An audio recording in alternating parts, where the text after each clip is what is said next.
right, considering we're tracking this as our focus, let me introduce my guest this afternoon, Dr. Sudhir Krishna, former Secretary, Ministry of Urban Development, as well as Rajeev Bhardwaj, public servant and citizen rights activist. Good afternoon to the both of you. I do understand it's going to take a little bit of a while for Dr. Krishna to join us. But having said that, Mr. Bhardwaj, thank you very much for joining us here.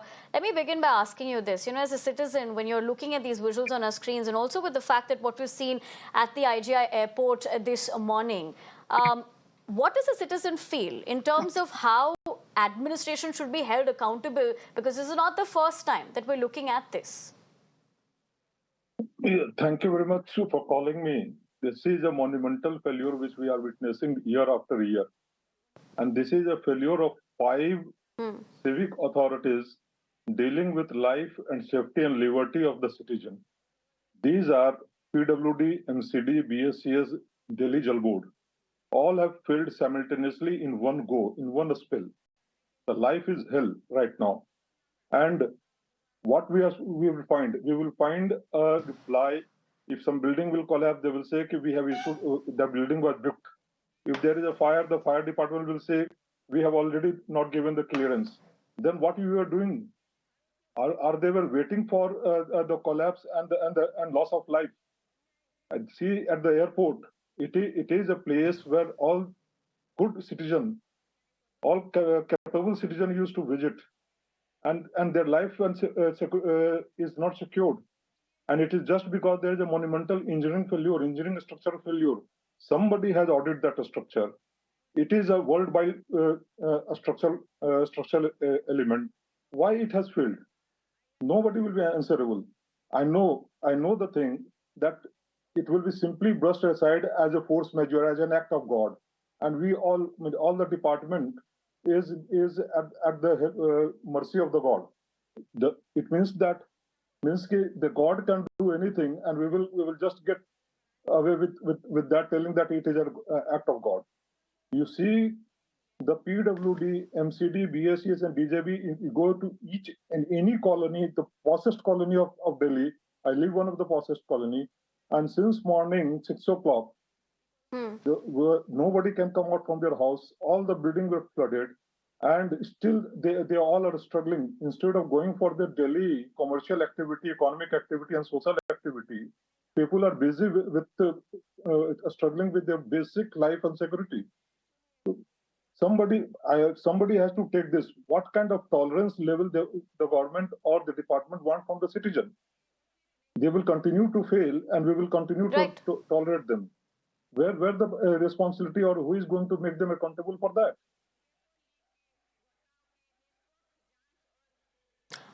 Absolutely, Mr. Bhardwaj. In fact, as you pointed out, only goes on to really highlight the fact if there's no value for life. I'll come back to you as far as that is concerned.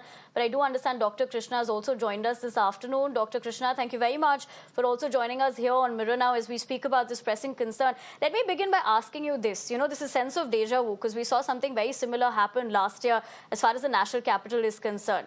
Is the national capital a clear example of poor urban planning, which is why we're looking at this?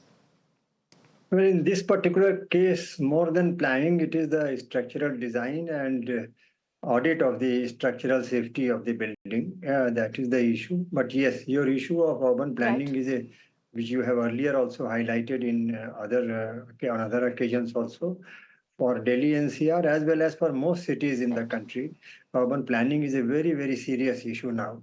We face the issue of flooding, we face the issue of traffic jams, and so many things are happening which are spoiling the image and convenience and comfort of the people in the cities because of poor urban planning and management. So I think it is high time that we focus on that. And this particular building office is a case, this particular incident is a case of structural safety issue.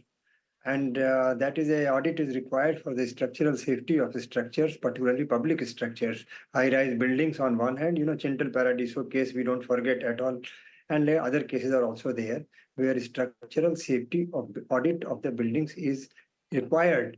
The Bureau of Indian Standards has mandated under the National Building Code and other manuals and other codes They have prescribed safety audit. After 15 years, the building ought to have been audited. Of course, this building is just 15 years old, so this is structure, and so it deserves audit. But I think it is high time that we popularize the concept of structural safety audit, which we are not doing.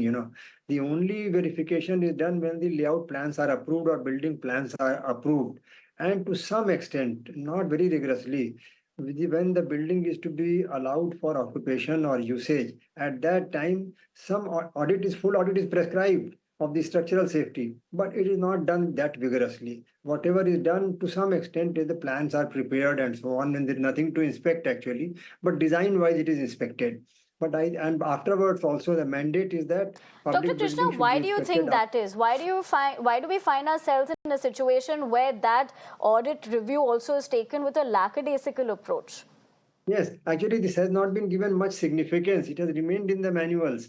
And whether in this case, the DGCA probably they will have to conduct the audit, but in other cases, empaneled auditors will have to inspect. And if the buildings are like residential building, high rises, and so on, then the municipal corporation concerned will have to ensure that empaneled structural safety auditors or the municipal corporation's own auditors, which aren't there actually. The municipal corporations don't have that kind of structure.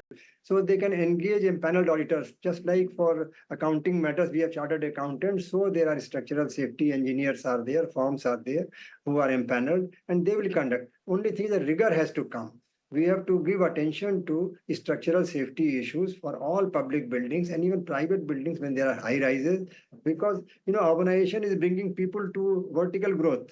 Now vertical growth and massive structures are coming up here and there, and unless we have safety arrangements, we have the issue of fire safety, we have the issue of earthquake resilience, we have the issue of structural safety. All these issues have to be given greater attention now when we are moving towards increasing urbanization. People are migrating, economic activities, social activities are intensely growing, in the urban areas. So this has to be given much greater attention than what we have done so far. It handled about 7.36 crore passengers, which would essentially mean about 1,000 crores towards the safety aspect of it, which the passenger is asking for the basic right of safety. You're paying for a service, and that's the least you need to be getting into return. See, I started with telling that these are public utility services. These people, these organizations are engaged in creating a facility which provides public utility services. And whether we pay or we don't pay, but once we are availing that public utility services, our life, safety, and liberty, which are our fundamental right, is at, they have to ensure that it doesn't get infringed or it should be not at stake. Now you design it is a purely a engineering design failure or execution failure. There is some failure deliberately or technically, maybe, but the person involved is to have failed. The quality of work has failed. Now, and it has cost what? Human life and property both. Means because we are a populous state, we have so much population, so we don't value for the human life. Whether it is a small person, a car driver, or a laborer, a life is a life.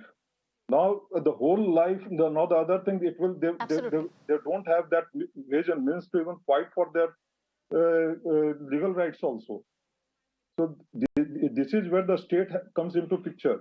Now the state functionaries, whosoever are owning and supervising these public utility services, they have to be made accountable, and they should be made accountable in an exemplary manner.